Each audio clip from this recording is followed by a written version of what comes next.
Greetings, good morning. Tony Virtue speaking, and welcome to our regular update. Before I start, I better acknowledge the atrocities in Paris. It's a terrible thing.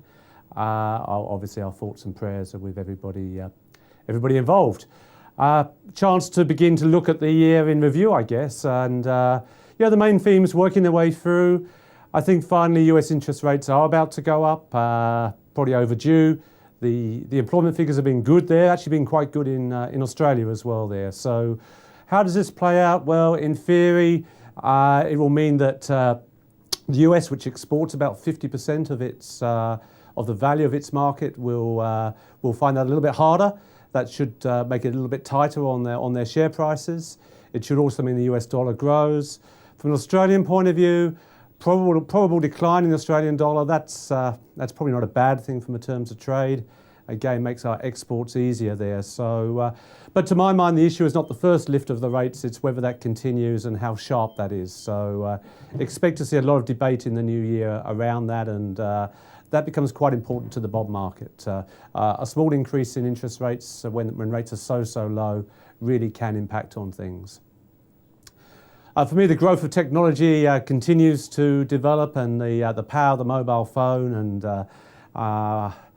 getting the JetCat in for Manly today. Everyone's using those phones, and wonderful we have access to so much information. I think probably the next key is to how to manage that better.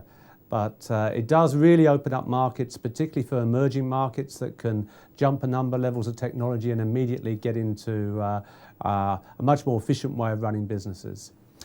Domestically, a bit of a mixed bag. The major banks were well off on the back of those major capital raisings, but that's come back now. So the index as a whole hasn't done much, but the dividends are still there, and a yield of approximately 5% that's really underpinned a lot of investing. It's almost become a de facto proxy, if I can say, for cash and fixed interest. We need to be careful, but that's how it's playing out. Markets I like a little bit more. Healthcare looks all right to me.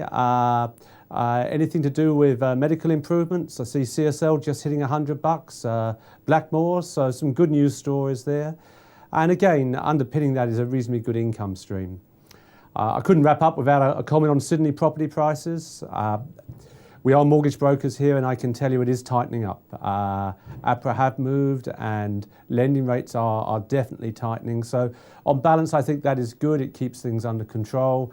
So look for a smoothing out of future growth rather than anything too exciting either way.